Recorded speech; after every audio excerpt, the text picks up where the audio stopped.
Tema da nossa live de hoje, a vida pós câncer de próstata. Quais são as sequelas, como é que deve ser o segmento desses cuidados pós-câncer. Eu vou receber o Dr. Bruno Miranda, urologista, membro da Sociedade Brasileira de Urologia. Boa noite, doutor Bruno, tudo bom? Boa noite, Juliana. Obrigado aí pela oportunidade de estar aqui hoje com vocês, encerrando essa série de lives que foram organizadas pela sociedade, por vocês aí, pela Sociedade Brasileira de Urologia, a seccional do Rio Grande do Norte. Estamos realmente num mês importante para a urologia, que é o Novembro Azul. E a gente começa o mês com as campanhas que foram divulgadas. A gente teve uma campanha boa, conseguiu transmitir muita informação, tivemos os mutirões da urologia em alguns hospitais do SUS, certo? E a gente encerra essa série de lives com o tema mais importante do Novembro Azul, que realmente é o câncer de próstata. Depois de uma sequência de lives, né, organizadas por vocês, pela Sociedade Brasileira de Urologia, a nossa seccional do Rio Grande do Norte, e hoje a gente encerra com um tema que continua sendo um dos principais do Novembro Azul, que é o câncer de próstata. Uma fatia desse assunto, é, outras fatias foram abordadas anteriormente, mas aí hoje a gente vai tentar sanar as dúvidas que restam sobre o tema, né? É um tema importante da saúde masculina e vamos discutir um pouco mais sobre o câncer de próstata e suas consequências, principalmente a partir do seu tratamento. Isso. E o novembro está terminando, né? Amanhã já é o último dia Isso. de novembro, mas que a mensagem tenha ficado marcada nos homens, né? Da importância desse cuidado com a saúde. Exatamente. O cuidado da saúde masculina é uma coisa que a gente tenta valorizar, não só pelo fato de sermos urologistas, mas também pelo fato de entender a dificuldade que o homem encontra de realmente procurar assistência em saúde. Então a gente aproveita esse momento, esse Novembro Azul, que puxa principalmente pelo câncer de próstata, mas é o momento da gente tentar convencer aquele homem que sai de sua casa para procurar um consultório médico que aquilo ali talvez seja uma das poucas oportunidades que ele procurou um serviço de saúde.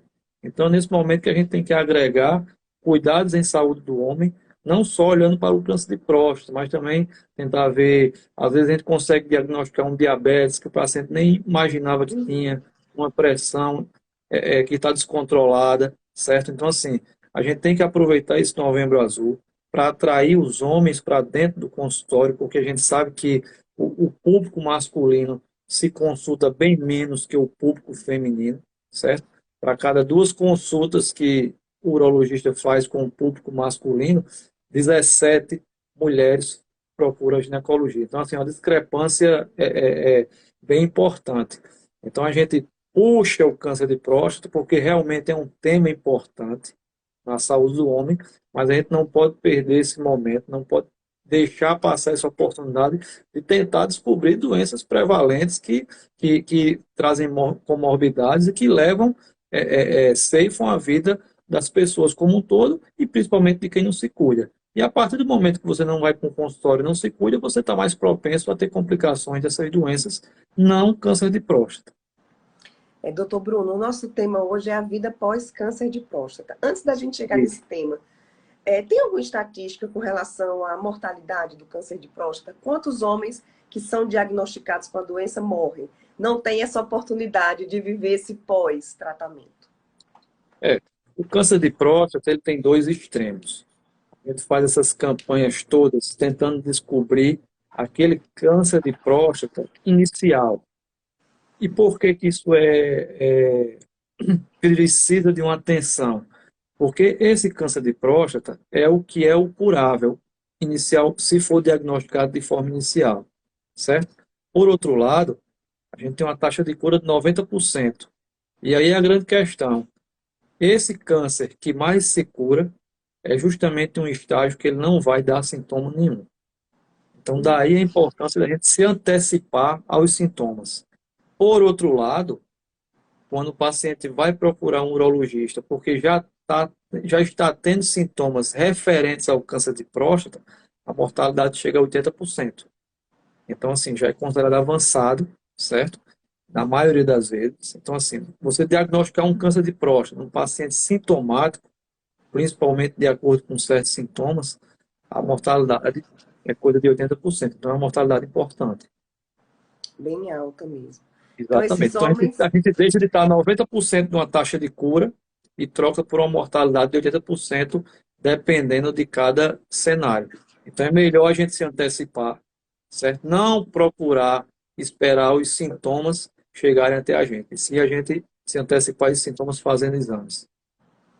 pronto, doutor Bruno, com relação a esse pós-tratamento, o que é mais Isso. importante que os homens saibam? Como é a vida do homem que venceu Pois o é. câncer de próstata? O diagnóstico do câncer de próstata, a gente vai falar um pouco do pós-tratamento, mas eu acho que a gente tem que falar um pouco também sobre a questão do momento do diagnóstico. Não o que vai ser feito, certo? Hoje em dia as opções são muitas.